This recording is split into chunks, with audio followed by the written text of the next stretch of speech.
नमस्कार, बात आज के चैनल में आपका स्वागत है। मैं हूं पारुल शर्मा और पेश है आज की सच्ची बात पक्की बात।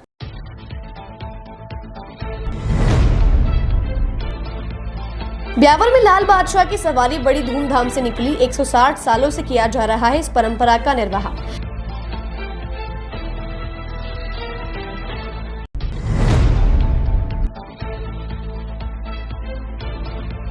आत्महत्या का सिलसिला जारी, इस बार खुद को गोली मारी युवक ने।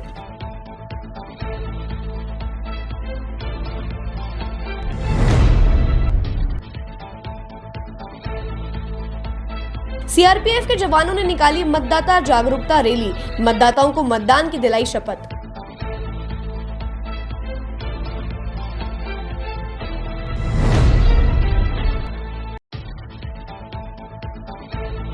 मौसम के बदलाव ने दिखाना शुरू किया रंग, मौसमी बीमारियों के मरीजों का अस्पताल में लगा जमघट।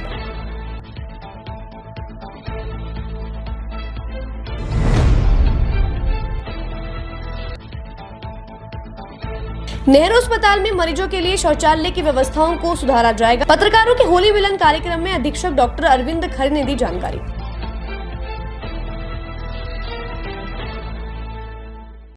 यार, बच्चे के लिए ऐसा स्कूल तलाश रहा हूँ जहाँ बच्चा स्टडी करे और साथ में उसे सभी स्पोर्ट्स फैसिलिटीज भी मिले। अपने बच्चे के लिए सतगुरु इंटरनेशनल स्कूल चुनो। स्टडी के साथ साथ यहाँ इवनिंग में नेशनल लेवल के कोचेज द्वारा swimming, badminton, lawn tennis, table tennis, basketball जैसे स्पोर्ट्स की ट्रेनिंग दी जाती है। अरे वाह! सतगुरु इंटरनेशनल स्कूल, पृथ्वीराज नगर, ऑपोजिट ए ब्लॉक, पंचशील, अजमेर।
ये सर्किट मामू नहीं बनने का, रेडीनेट फाइबर लगाने का। इंटरनेट बोले तो रेडीनेट फाइबर नेट। डिटेल्स के लिए 7412001234 पे कॉल लगाने का। सही है भाई।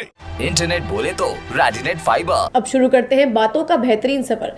राजस्थान के अजमेर जिले के ब्यावर में लाल बादशाह की सवारी आज बड़ी ही धूमधाम से निकाली गई। ब्यावर में 160 सालों से इस लाल बादशाह की सवारी को परंपरागत तरीके से निकाला जाता है। इस सवारी की सबसे खास बात है कि इसमें एक बादशाह बना युवक पूरे शहर में गुलाल की बारिश करता हुआ चलता है और ये बादशाह की सवारी अजमेर के प्रमुख मार्गों से निकलती है। पूरे रास्ते इस सवारी के बादशाह ने करीब 4000 किलो गुलाल पूरे ब्यावर में उड़ाई और लोग इसको एक राजा के खजाने को लूटकर गुलाल के रूप में पूरे साल भर तक अपने पास रखते हैं। ब्यावर शहर में नजारा ही देखने लायक था, जहां पर मंगलवार को बादशाह की सवारी निकाली गई। बादशाह की इस सवारी में ब्यावर के नागरिकों पर जमकर लाल गुलाल की बारिश कर अभिनंदन किया गया।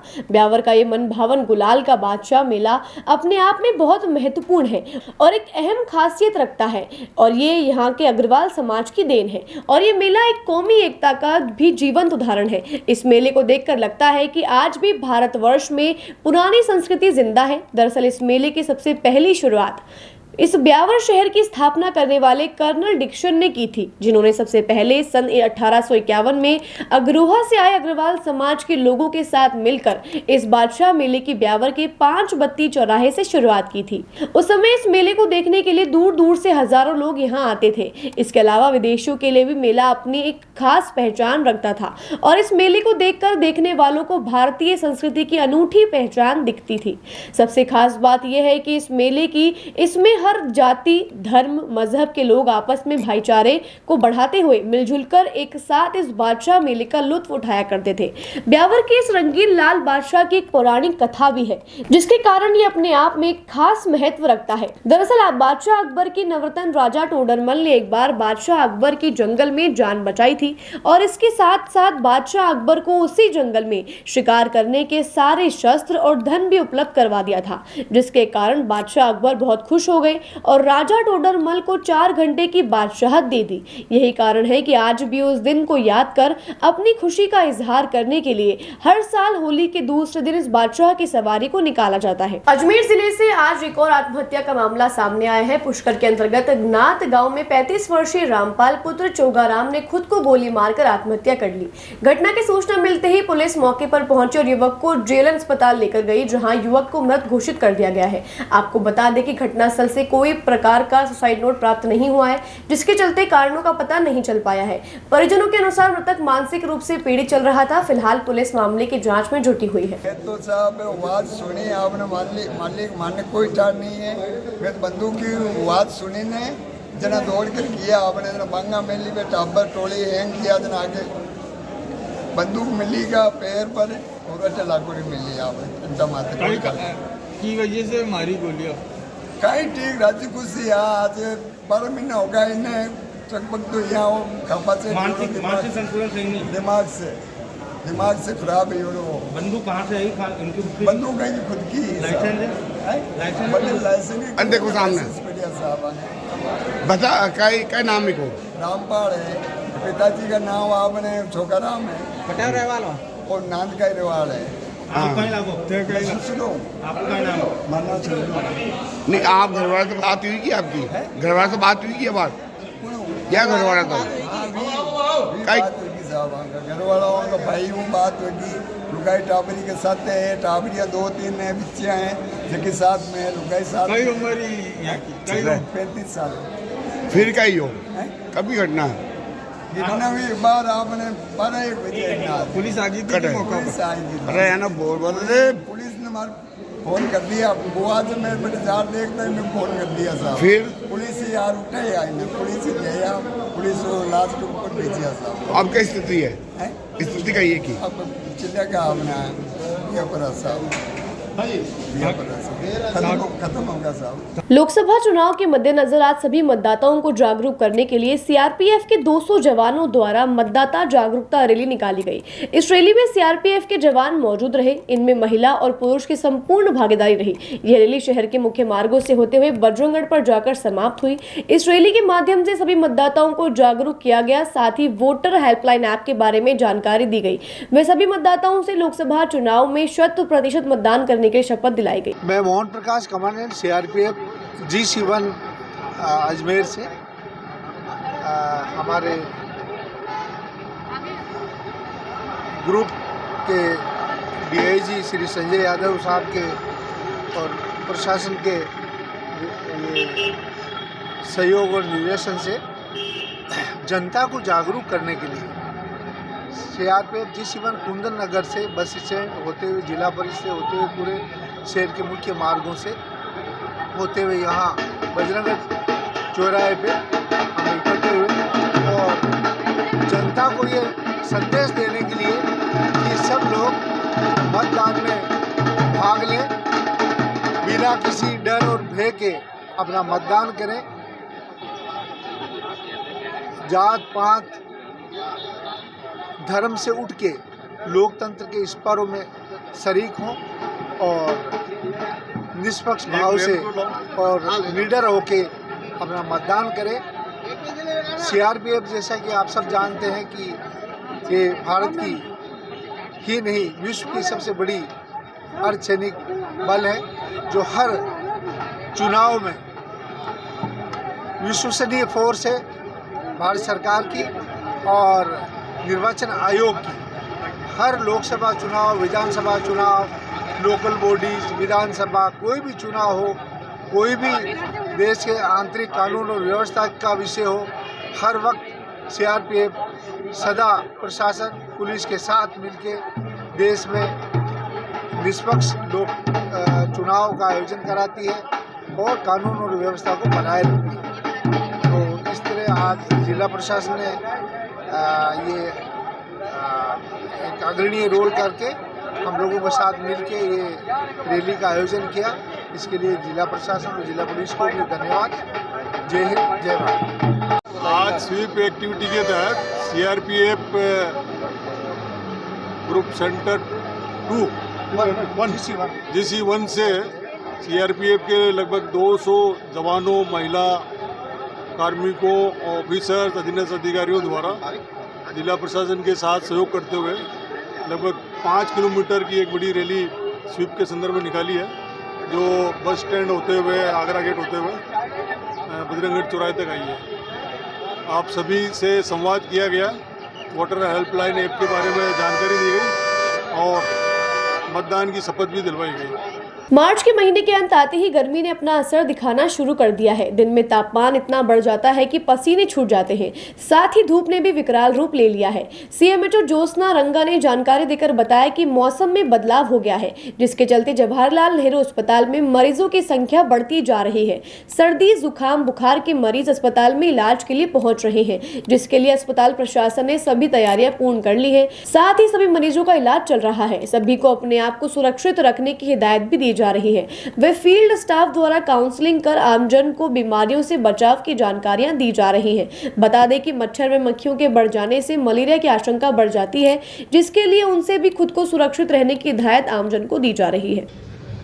अचानक से मौसम गर्मी बढ़ जाने के कारण जो टेम्परेचर चेंजेस के कारण काफ़ी मरीजों जनता को तकलीफ हो रही है और हमारे OPDs में काफ़ी भीड़ हो रही है। लेकिन हमारे सभी चिकित्सालयों में डॉक्टर मौजूद हैं, मुस्तैदी से उनको देख रहे हैं। साथ ही साथ हमारा जो फील्ड स्टाफ है वो उनकी काउंसलिंग करता है और प्रिवेंटिव जो होता है उसके लिए कि किस तरह से मौसमी बीमारियों से बचाव किया जाए, उसकी वो जानकारी देता है।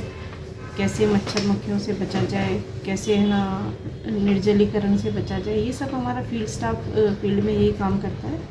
और साथ ही साथ जो चिकित्सालयों में हमारे डॉक्टर्स बैठे हैं वो पूरी मुस्तैदी से इलाज करने में जुटे हैं। जेएलएन अस्पताल के नए अधीक्षक डॉक्टर अरविंद खरे ने अधीक्षक पक्ष में आज पत्रकारों का होली मिलन कार्यक्रम आयोजित किया, जिसमें अस्पताल अधीक्षक ने सभी पत्रकारों को होली की शुभकामनाएं और बधाई दी। वहीं इस मौके पर अस्पताल अधीक्षक ने अस्पताल की सुविधाओं और अस्पताल के विकास को लेकर पत्रकारों से सुझाव लिए। साथ ही अस्पताल अधीक्षक अरविंद खरे ने बताया कि बहुत जल्द अस्पताल में आने वाले मरीज और मरीजों के रिश्तेदारों को भी किसी तरह की कोई परेशानी ना हो, इसको लेकर कई अहम कदम उठाने वाले हैं। इतना ही नहीं, अस्पताल में अभी तक सबसे बड़ी समस्या जो टॉयलेट और वॉशरूम की सामने आ रही है, उसको भी जल्द ही सुधार कर व्यवस्थित तरीके से किया जाएगा। वहीं अस्पताल में मरीज को बेहतर इलाज मिल सके, इसको लेकर भी कई तरह के नवाचार अस्पताल अधीक्षक के द्वारा किए जाएंगे। नमस्कार मेरे पत्रकार भाइयों, आज आप यहाँ पर हमारे एक छोटे से आमंत्रण में आप इकट्ठे हुए। जो आज की वार्ता और मीटिंग का पर्पस था, एक तो होली मिलन, आप लोगों से स्नेह मिलन है कि आप आएँ और आप लोग हमारे एक संवेदक हैं, सचेतक हैं। जब कभी भी कोई बात होती है आप हमें इसको प्रकाशित करते रहते हैं। एक्चुअली क्या है, जो प्रेस है, प्रेस में दो पार्ट हैं, इलेक्ट्रॉनिक मीडिया और प्रिंट मीडिया, ये दो पार्ट हैं। ये एक आईना है एक अस्पताल का। अस्पताल में क्या गतिविधियां पॉजिटिव हो रही हैं, क्या नेगेटिव गतिविधियां हो रही हैं, इन सबको आप अपनी तरह से इसको प्रकाशित करते हैं। जेएलएन हॉस्पिटल अभी इस समय 1350 बेड अपने चल रहे हैं। उसमें से एक मान के चले 5000 लोग यहाँ पर कम से कम रहते हैं। करीब नर्सिंग स्टाफ और डॉक्टर्स, पैरामेडिकल स्टाफ, मरीज, एक मरीज का 2-3 भी होते तो 5000 से ज़्यादा लोग भी रहते हैं। और हमेशा लगभग 4 से 5000 मरीजों का ओपीडी रहता है। तो ये संभाग का सबसे बड़ा अस्पताल है और इस अस्पताल में अधिकतर वो मरीज आते हैं जिसको कोई झेलता नहीं, सीरियस ट्रॉमा, इमरजेंसी, लाइलाज बीमारी वाले। और हमारे यहाँ पर बहुत कुशल चिकित्सक हैं, अच्छे नर्सिंग स्टाफ है, कर्मी हैं हमारे। हम सब मिलकर सामंजस्य से काम करते हैं, जो कि आप लोग अक्सर देखते रहते हैं। अभी तक इस अस्पताल में मैंने जैसे पदभार संभाला तो एक लक्ष्य लेके हमने चला है। मेरे साथ में डॉक्टर जीसी मीणा जी हैं, he is additional superintendent, doctor Amit हैं जो डिप्टी सुपरिटेंडेंट है। हम तीनों ने एक मिलकर के एक रखा है और आदरणीय प्रिंसिपल सर का एक हमेशा हमारे पास वृद्ध हस्त है, सहयोग है। इस जेएलएन में इसको जो मरीज आए उसको कोई परेशानी नहीं हो। मरीज आता है तो सबसे पहले उसको जो कष्ट होता है ना, उसको आता लगता है कि उसकी एंट्री अच्छी हो, गेट पे आए तो उसको टाइमिंगली इसको व्हील चेयर मिल जाए और ट्रॉली मिल जाए, टाइमिंगली लिफ्ट ले जाने वाला बंदा मिल जाए, टाइमिंगली मेडिसिन मिल जाए, कैजुअलिटी में आपको उसको बेड मिल जाए और जहाँ जरूरत हो तो इमरजेंसी डॉक्टर्स और नर्सिंग स्टाफ ट्रीटमेंट हो जाए। इस फ्लो को हम कंटिन्यू इसको पूरा मेंटेन करना चाह रहे हैं। उसके लिए हमको अभी जो एक अभाव हो रहा है, हमारे नर्सिंग कर्मियों का अभाव है। हमारे यहाँ पर 400 नर्सिंग स्टाफ हमारे यहाँ से ट्रांसफ़र होकर चले गए। अभी हमने टेंडर की प्रक्रिया करी है।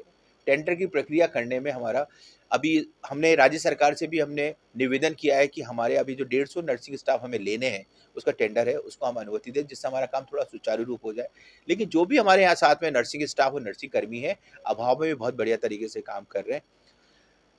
तो जिससे कि कोई मरीज़ अगर यहाँ पर आता है तो सबसे पहले आप लोग को भी महसूस करते हो, मरीज़ आता था तो हमारे कैजुअलिटी के बाद बहुत भीड़ भाड़ रहती थी। तो उसको हमने एक प्रयास कराया कि वहाँ पर कम से कम नो पार्किंग जोन बनाए, तो जिससे कि एम्बुलेंस की मेंटेन हो, ट्रॉली मिल जाए। फिर तीसरी दिक्कत आती थी क्लीनिंग्स की। तो क्लीनिंग्स के लिए हम लोगों ने अपनी अभी इससे पहले जो मीटिंग ले रहा था, ये ब्लॉक सुपरवाइजर की मीटिंग थी। इस ब्लॉक सुपरवाइजर को पाबंद किया है इनको कि आप टाइमली जहाँ गंदगी हो उसको आप करें। और इसमें जो हमारे सफाई ठेकेदार है उसको भी हमने पाबंद किया है कि हर जगह करें। फिर एक दिक्कत आती है टॉयलेट्स की। जेएलएन का नाम क्यों खराब होता है कि टॉयलेट्स गंदे रहते हैं और वार्ड गंदे रहते हैं। तो जब टॉयलेट्स के बारे में हमने क्या है, एक हमारा प्रस्ताव है अभी कि आगे अभी हम इसको क्रियान्वयन करने चाह रहे हैं कि हम आगे QR कोड लगाएंगे। उस QR कोड लगाने से उसको देख के उसके लिए एक नेक्स्ट मीटिंग होगी एक बार उसमें। उससे क्या है कि आपको जो भी पब्लिक को पता लग जाए कि नहीं कि साहब यहाँ पर गंदगी हो रही है और ये हो रहा है, तो वो उसको गूगल फॉर्म से भर करके वो दे सकेगा। ये एक प्रस्ताव है और उसमें हम अलर्टनेस सबकी चाहिए होगी। तो ये हम आपको बताना चाह रहे थे इसके अंदर। दूसरा हम लोगों ने क्या एक और है हमारे प्लान के अंदर कि जो आप इन्वेस्टिगेशंस जो आपकी लाइन लगती है बहुत, उस इन्वेस्टिगेशन में आदरणीय प्रिंसिपल सर और सबके सहयोग से इसको हम क्या है ऑनलाइन करने का प्रयास कर रहे हैं। अभी हुआ नहीं है, ये हमारे लक्ष्य है जो हम बता रहे हैं। उससे क्या होगा, आप सैंपल ले गए, उस QR कोड से आप घर बैठ के इन्वेस्टिगेशन डाउनलोड कर सकते हो। तो आपको क्या हुआ, एक बार सैंपल देने की और एक सैंपल लेने की। तीसरा एक हमारा लक्ष्य जो OPD में जो भीड़ वगैरह रहती है ना, इसको हम क्यू सिस्टम वगैरह अरेंज करें, जिससे क्या मरीजों को थोड़ा सा दिक्कत ना हो, और वहाँ पर हम उन लोगों की मरीजों की भीड़ लगी रहती है तो वहाँ पर प्रॉपर्ली बेंचेस वगैरह हम लगवा सकें। उसके लिए हमारा टेंडर ड्यू है, तो हमारे जगह जगह हमें बेंचेस लगवा देंगे, जिससे कि मरीज़ को वहाँ पर अगर वृद्ध व्यक्ति है तो वो आराम से वहाँ बैठ सके। हमारे निकट भविष्य में पीडियाट्रिक ब्लॉक और मेडिसिन ब्लॉक और सर्जिकल ब्लॉक ये बन के तैयार हो जाएंगे। पीडियाट्रिक ब्लॉक हमारा लगभग बन के तैयार है। जैसे इसका उद्घाटन होगा उसके बाद में ये हमारे 300-350 बेड का पीडियाट्रिक ब्लॉक हमारे हो जाएगा। इससे क्या है कि जो शिशु रोग के जो मरीज़ हैं, बीमार आते हैं, सबसे ज़्यादा लोड हमारे यहाँ अस्पताल में शिशु का बच्चों का होता है, एक वो उससे आराम से मैनेज हो जाएगा और बहुत अत्याधुनिक बने। इसका भी आचार संहिता के बाद में इसका भविष्य में उद्घाटन हो जाएगा इसके अंदर से। और कुछ आप लोगों से मेरा एक निवेदन था, क्या होता है कि आप और हम सब मिलके काम करते हैं, कुछ कमियां हमसे भी होती हैं, लेकिन आप हमें सलाह दें, सचेत करें कि ये कमी डॉक्टर साहब है आपके, इसको सुधारो, जिसने बताया वहाँ पर दिक्कत है। ठीक है, क्या होता है आप लोग सीधा मीडिया में डाल देते हो ना जो चीज़, उसके बाद हम भी परेशान बेचैन हो जाते हैं। पब्लिक में क्या मैसेज आता है कि जेएलएन अस्पताल के अंदर सब गंदगी का ढेर है, जेएलएन अस्पताल में दवाइयाँ नहीं मिलती, जेएलएन अस्पताल में दवाइयाँ एक्सपायर हो जाती हैं, जेएलएन में ये हो रहा है। आप अच्छी खबरें डालो हमारी, हम नहीं कहते कि हमेशा डालो, आपको हमारा इतना सा रिक्वेस्ट है कि कोई कमी हो, कोई गलती हो, कोई कमी आपको लगे, आप हमें सचेत करें। मेरा ये चैम्बर हमेशा ओपन है, बता के जाए, राइटिंग में लिख के जाए, उसको हमारी टीम पूरा सुधारने का प्रयास करेगी, है ना। एक बार क्या होता है कि ये मीडिया में और कहीं प्रिंट में और मीडिया में और इलेक्ट्रॉनिक मीडिया में चल जाती रहे, तो जो मीडिया में देखता है ना उसको हमारे को तो रेक्टिफाई नहीं करते, लेकिन उसकी जो मस्तिष्क पटल के अंदर जो इमेज बन जाती है ना, वो बहुत भयावह होती है। उसको हम चाहे कितना भी कवर करें, वो थोड़ा सा संभालना बहुत मुश्किल हो जाता है। ये मेरा पर्सनली आपसे निवेदन है, आराम से मैनेज हो जाएगा और बहुत अत्याधुनिक बने। इसका भी आचार संहिता के बाद में इसका भविष्य में उद्घाटन हो जाएगा इसके अंदर से। और कुछ आप लोगों से मेरा एक निवेदन था, क्या होता है कि आप और हम सब मिलके काम करते हैं, कुछ कमियां हमसे भी होती हैं, लेकिन आप हमें सलाह दें, सचेत करें कि ये कमी डॉक्टर साहब है आपके, इसको सुधारो, जिसने बताया वहाँ पर दिक्कत है। ठीक है, क्या होता है आप लोग सीधा मीडिया में डाल देते हो ना जो चीज़, उसके बाद हम भी परेशान बेचैन हो जाते हैं। पब्लिक में क्या मैसेज आता है कि जेएलएन अस्पताल के अंदर सब गंदगी का ढेर है, जेएलएन अस्पताल में दवाइयाँ नहीं मिलती, जेएलएन अस्पताल में दवाइयाँ एक्सपायर हो जाती हैं, जेएलएन में ये हो रहा है। आप अच्छी खबरें डालो हमारी, हम नहीं कहते कि हमेशा डालो, आपको हमारा इतना सा रिक्वेस्ट है कि कोई कमी हो, कोई गलती हो, कोई कमी आपको लगे, आप हमें सचेत करें। मेरा ये चैम्बर हमेशा ओपन है, बता के जाए, राइटिंग में लिख के जाए, उसको हमारी टीम पूरा सुधारने का प्रयास करेगी, है ना। एक बार क्या होता है कि ये मीडिया में और कहीं प्रिंट में और मीडिया में और इलेक्ट्रॉनिक मीडिया में चल जाती रहे, तो जो मीडिया में देखता है ना उसको हमारे को तो रेक्टिफाई नहीं करते, लेकिन उसकी जो मस्तिष्क पटल के अंदर जो इमेज बन जाती है ना, वो बहुत भयावह होती है। उसको हम चाहे कितना भी कवर करें, वो थोड़ा सा संभालना बहुत मुश्किल हो जाता है। ये मेरा पर्सनली आपसे निवेदन है। आपके सुझाव हमेशा आपके यहाँ पर आमंत्रित हैं। आपने कुछ परिवर्तन देखा भी होगा, आपको लग भी रहा होगा परिवर्तन, अभी तो एक इसकी शुरुआत है, इसको हम परिवर्तन को और आगे लेके जाएंगे। तो मेन जो मेरा उद्देश्य है यहाँ पर हमारी टीम का, कि मरीज को किसी भी तरह से परेशानी ना हो। ये मान के मैं आपको बता दूं, यहाँ जो ऑपरेशन होते हैं ना, वो प्राइवेट में नहीं होते। ऐसे हमने यहाँ पर सर्जरी होती है, हमारे यहाँ बहुत अच्छे कार्डियोलॉजिस्ट हैं, आपको विश्वास नहीं होगा, इतने वो एंजियोप्लास्टी करते हैं यहाँ पर। कार्डियक सर्जन है हमारे, 2-3-4 सर्जरी अच्छी हो गई। ब्लड बैंक है, इतना बड़ा ब्लड बैंक है, कंपोनेंट है हमारे पास, इतने कंपोनेंट है हमारे पास में। पीडियाट्रिक सर्जरी के अंदर अब अच्छी टीम है हमारे पास में, लेप्रोस्कोपी के बहुत अच्छे, कैंसर का हमारे यहाँ बहुत अच्छा निदान। बातों को देते हैं थोड़ा सा विराम, जल्दी मिलते हैं एक नए सफर पर। यार बच्चे के लिए ऐसा स्कूल तलाश रहा हूँ जहाँ बच्चा स्टडी करे और साथ में उसे सभी स्पोर्ट्स फैसिलिटीज भी मिले। अपने बच्चे के लिए सतगुरु इंटरनेशनल स्कूल चुनो। स्टडी के साथ साथ यहाँ इवनिंग में नेशनल लेवल के कोचेज द्वारा swimming, badminton, lawn tennis, table tennis, basketball जैसे स्पोर्ट्स की ट्रेनिंग दी जाती है। अरे वाह। सतगुरु इंटरनेशनल स्कूल, पृथ्वीराज नगर, ऑपोजिट ए ब्लॉक, पंचशील, अजमेर।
ये सर्किट मामू नहीं बनने का, रेडीनेट फाइबर लगाने का। इंटरनेट बोले तो रेडीनेट फाइबर नेट। डिटेल्स के लिए 7412001234 पे कॉल लगाने का। सही है भाई।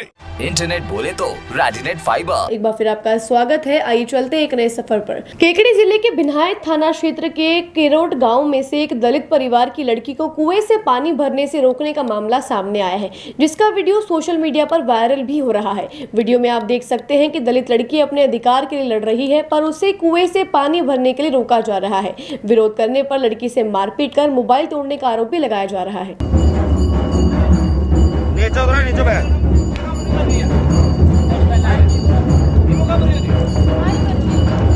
मर्जी गई हो मैं आए तो घेरिया पे मारी होने में छड़वा को कोई हकदार तो ऐसा देना आदमी को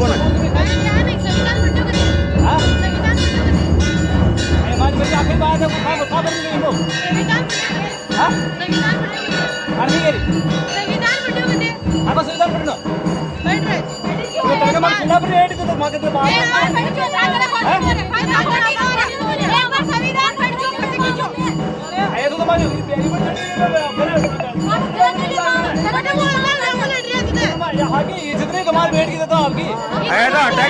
उठाई लड़ेगा घर की लड़ाई है। घर की लड़ाई में कोई न बोलिया ना, कोई न बोलिया। घर की लड़ाई में कोई बोलिया कि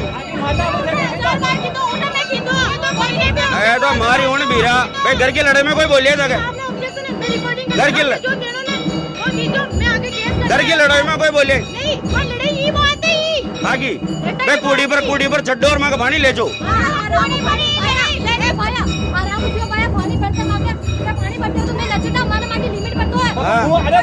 तो बाहर तो चढ़िया दे दो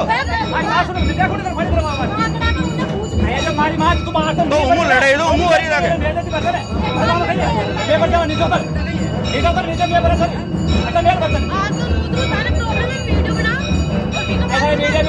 वीडियो में हाल बनाए भी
आज एएनएम की काउंसलिंग की जा रही है, जिसकी जानकारी देते हुए सीएमएचओ ज्योत्सना रंगा ने बताया कि अमूमन 5 गुना अभ्यर्थियों को काउंसलिंग के लिए बुलाया जाता है, जिसमें 60 पोस्ट पर 300 अभ्यर्थियों को काउंसलिंग के लिए बुलाया गया है, जो कि आज शाम तक चलेगी, जिसके बाद आज शाम को ही रिजल्ट घोषित कर दिए जाएंगे। एएनएम की काउंसलिंग है, अमूमन हम लोग 5 गुना अभ्यर्थियों को बुलाते हैं, तो करीब 60 एएनएम्स की पोस्ट है हमारे पास और हमने 300 कैंडिडेट्स को बुलाया है और उनके डॉक्यूमेंट्स की आज जांच की जा रही है और शाम तक चलेगी ये काउंसलिंग 10:30 से 5 तक एक ही सेशन में और उसके पश्चात रिजल्ट घोषित किए जाएंगे। धोलापाटा स्थित मन्ना हवेली में 3 दिवसीय भव्य नानी बाई का मायरा और श्री श्याम फागोत्सव मनाया जाएगा, जो कि 29 मार्च से शुरू होकर 31 मार्च को संपन्न होगा। इस आयोजन के दौरान एक कलश यात्रा निकाली जाएगी व सावरिया सेठ का नगर भ्रमण करने के बाद मन्ना हवेली में सावरिया सेठ को विराजमान किया जाएगा। साथ ही इस कार्यक्रम में फागोत्सव भी मनाया जाएगा। ये कथा 29 तारीख को नगर सावरिया सेठ का नगर भ्रमण के साथ श्री के गौर साहब के घर से रवाना होकर यहाँ पर ध्वजा यात्रा के साथ सावरिया का नगर भ्रमण होगा। उसके बाद मन्ना हवेली के धोलापाटा में हमारे सावरिया सेठ विराजमान होंगे और पहले दिन जो हमारे जो कार्यक्रम होगा उसमें हमारे नरसिंह जी का जीवन चरित्र और नरसिंह जी द्वारा प्रार्थना करना और दूसरे दिन हमारा विशेष जो कार्यक्रम होगा उसके अंदर नानी बाई द्वारा श्री नरसिंह जी द्वारा जूनागढ़ पहुंचना, जूनागढ़ पहुंचना, अंजार के लिए पहुंचना, अंजार के लिए जाना और उसके बाद मायरे की तैयारी करना और मायरे की तैयारी करने के बाद और उसके बाद वो वहाँ पहुँचेंगे, अंजार पहुँचेंगे और उसके बाद हमारा एक विशेष कार्यक्रम जो रखा गया है अपने सीनियर सिटीजन ग्रुप द्वारा जैसा कि के गौर साहब ने बताया कि यहाँ विशेष फाग महोत्सव 4 से 5:30 बजे के बीच में होगा। कितने दिन की कथा है? कथा 3 दिन की होगी। आखिरी दिन सावरिया सेठ मायरा भरेंगे, 56 करोड़ का मायरा भरा जाएगा और सभी भक्तों द्वारा आनंद लिया जाएगा। और ये जो कार्यक्रम कहाँ पे, किस जगह पे होगा? ये कार्यक्रम होगा अपने धोलापाटा स्थित मन्ना हवेली। टाइम क्या रहेगा इसका? टाइम रहेगा 1 से 5। बातों को देते हैं थोड़ा सा विराम, जल्दी मिलते हैं एक नए सफर पर। यार बच्चे के लिए ऐसा स्कूल तलाश रहा हूँ जहाँ बच्चा स्टडी करे और साथ में उसे सभी स्पोर्ट्स फैसिलिटीज भी मिले। अपने बच्चे के लिए सतगुरु इंटरनेशनल स्कूल चुनो। स्टडी के साथ साथ यहाँ इवनिंग में नेशनल लेवल के कोचेज द्वारा swimming, badminton, lawn tennis, table tennis, basketball जैसे स्पोर्ट्स की ट्रेनिंग दी जाती है। अरे वाह! सतगुरु इंटरनेशनल स्कूल, पृथ्वीराज नगर, ऑपोजिट ए ब्लॉक, पंचशील, अजमेर।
सर्किट मामू नहीं बनने का, रेडीनेट फाइबर लगाने का, इंटरनेट बोले तो रेडीनेट फाइबर नेट। डिटेल्स के लिए 7412001234 पे कॉल लगाने का। सही है भाई। इंटरनेट बोले तो रेडिनेट फाइबर। एक बार फिर आपका स्वागत है। आइए चलते हैं एक नए सफर पर। अजमेर के धोलावाटा स्थित मन्ना हवेली में हर माह की 27 तारीख को आयुर्वेदिक शिविर लगाया जाता है, जिसमें आयुर्वेदिक, नेचुरोपैथी व एक्यूप्रेशर के विशेषज्ञ यहां आकर सभी मरीजों को अपनी निःशुल्क सेवाएं उपलब्ध करवाते हैं। साथ ही जांच के बाद मरीजों को 1 माह की निःशुल्क आयुर्वेदिक दवाइयां उपलब्ध कराई जाती है। मरीज को दवाई से हो रहे लाभ के आधार पर हर माह की 27 तारीख को दोबारा जांच कर दवाइयां बदल दी जाती है। इस निःशुल्क आयुर्वेदिक शिविर से 200 से अधिक मरीजों का इलाज चल रहा है। इस शिविर में गवर्नमेंट के आयुर्वेदिक चिकित्सक A++ डॉक्टर की टीम द्वारा अपनी निःशुल्क सुविधाएं दी जाती हैं। साथ ही एक्यूप्रेशर के लिए डॉक्टर महेश अग्रवाल व उनकी टीम द्वारा सुविधाएं दी जाती है। आज जो ये कैंप है ये प्रत्येक मास की 27 तारीख को अजमेर की धोलावाटा स्थित मन्ना हवेली में लगाया जाता है। आयुर्वेदिक का, नेचुरोपैथी का, एक्यूप्रेशर के विशेषज्ञ यहाँ आते हैं। वो लोग अपनी निःशुल्क सेवाएं देते हैं और आयुर्वेदिक की 1 महीने की निःशुल्क दवाएं भी पेशेंट की जांच के बाद उनको दी जाती है और अगले महीने तक जब दवा खत्म होती है उनको फिर बुलाते हैं और जितना लाभ होता है उस हिसाब से दवाई बदली जाती है। तो लगभग 200 मरीज, 200 से ऊपर ही मरीज प्रति माह इसका लाभ ले रहे हैं। आज कितने अभी तक लाभार्थी भाग लिया? अभी लगभग 145 के ऊपर का आंकड़ा हो चुका है और ये 2 बजे तक चलने वाला है। 2 बजे तक ये 200 को ऊपर चला जाएगा। इसमें भी हमने एक्यूप्रेशर और पाइल्स की जो दवा वितरण है और नेचुरोपैथी वालों का टोटल काउंट नहीं किया है अभी। ये केवल आयुर्वेदिक का आपको बता रहे हैं। उनका काउंट करने के बाद लगभग 225 के ऊपर बिल्कुल निःशुल्क दवाई आए। बिल्कुल निःशुल्क। कौन कौन से डॉक्टर इसमें अपनी सेवाएं दे रहे हैं? एक तो विशेषज्ञ, आयुर्वेदिक के विशेषज्ञ जो गवर्नमेंट के A++ डॉक्टर है कैटेगरी के, जो गवर्नमेंट से विशेष परमिशन लेके इस सेवा कार्य के लिए आते हैं, जो पार ब्रह्म ट्रस्ट के द्वारा मनोनीत है। और उनके साथ उनकी टीम भी आती है जो निःशुल्क दवाओं का वितरण करती है। एक्यूप्रेशर के लिए डॉक्टर महेश अग्रवाल और उनकी टीम आती है। जिला अधीक्षक देवेंद्र कुमार बिश्नोई के निर्देशन पर अवैध बजरी खनन की रोकथाम व आवश्यक कार्यवाही करने के लिए मुखबिर की सूचना के आधार पर आज नौलखा थाना श्रीनगर जिला अजमेर से आरोपी मुकेश सिंह पुत्र प्रेम सिंह जाति रावत 26 वर्षीय को गिरफ्तार किया गया है। आरोपी के साथ उपयोग में लिए जाने वाले ट्रैक्टर व बजरी को भी पुलिस द्वारा जब्त कर लिया गया है। आरोपी के विरुद्ध अग्रिम अनुसंधान जारी है। साथ ही भविष्य में भी इस तरह की घटना को अंजाम देने वाले आरोपियों के खिलाफ सख्त कार्यवाही की जाएगी। अजमेर लोकसभा चुनाव में अब चुनावी रंगत धीरे धीरे तेज होती जा रही है। आज अजमेर डेयरी अध्यक्ष और कांग्रेस की लोकसभा के उम्मीदवार रामचंद्र चौधरी ने अजमेर उत्तर और दक्षिण के कांग्रेसी कार्यकर्ताओं के साथ अजमेर शहर जिला कांग्रेस कमेटी के बैनर तले एक महत्वपूर्ण बैठक आयोजित की। इस बैठक में अजमेर के समस्त वरिष्ठ कांग्रेसी नेता मौजूद रहे। इस चुनावी बैठक में रामचंद्र चौधरी ने अपने चुनावी सफर के अब तक के कार्यकाल के बारे में कांग्रेसी कार्यकर्ताओं को जानकारी देते हुए बताया कि इस बार का चुनाव काफी महत्वपूर्ण चुनाव है और सभी कांग्रेसी कार्यकर्ताओं के बलबूते अजमेर में उनकी जीत होगी, ऐसा उनका विश्वास है। वहीं पत्रकारों से बातचीत में रामचंद्र चौधरी ने कहा कि पिछले 30 सालों से उन्होंने अजमेर डेयरी में जिस तरह से न सिर्फ पशुपालकों को बल्कि आम उपभोक्ताओं को भी हर तरह से राहत देकर श्वेत क्रांति की शुरुआत की है। साथ ही कई विकास के मुद्दे ऐसे हैं जिनको लेकर चुनाव में रामचंद्र चौधरी का दावा है कि भाजपा के भागीरथ चौधरी से भारी मतों से जीत हासिल करेंगे।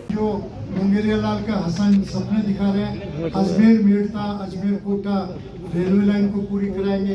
पेयजल की समस्या है, हर घर को पेयजल के पानी जो है हर घर पे जल योजना पहुंचाने का कोशिश करेंगे। चंबल वाला पानी बिशनपुर और अजमेर तक पहुंचाने का प्रयास करेंगे, जिससे पानी की समस्या का सही समाधान हो। बीजेपी राज ने यहाँ से आधे से ज़्यादा पानी बिशनपुर का वहाँ भेज दिया। और पहले भी आपको ध्यान हो तो आपके अंतर्राष्ट्रीय एयरपोर्ट की स्थापना कराएंगे 5 साल में।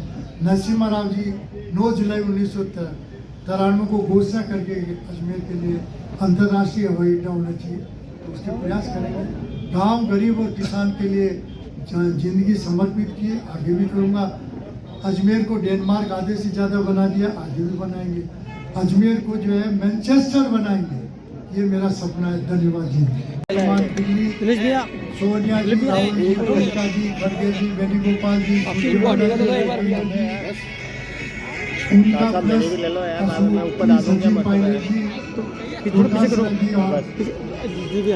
सबका आभारी हूँ। खेडूत आदमी को खेत की मेड़ से फल फूल के बना हुआ उसको कांग्रेस पार्टी का प्रत्याशी बनाया। मेरा आम कार्यकर्ताओं से यही कहना है, कांग्रेस पार्टी आपसे कर्ज मांग रही है।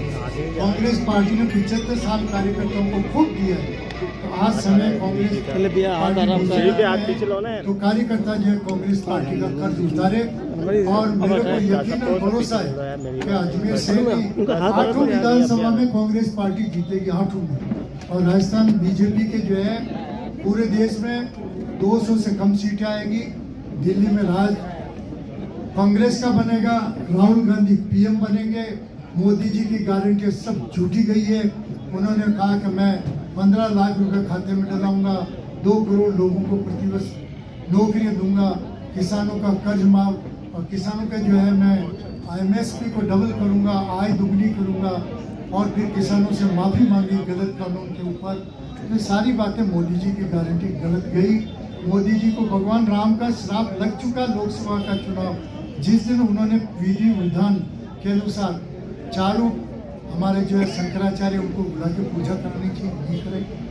देश के जो है प्रधानमंत्री राष्ट्रपति है, दलित परिवार से उसको नहीं बुलाया, खुद ने मियाँ बीबी के साथ पूजा नहीं की।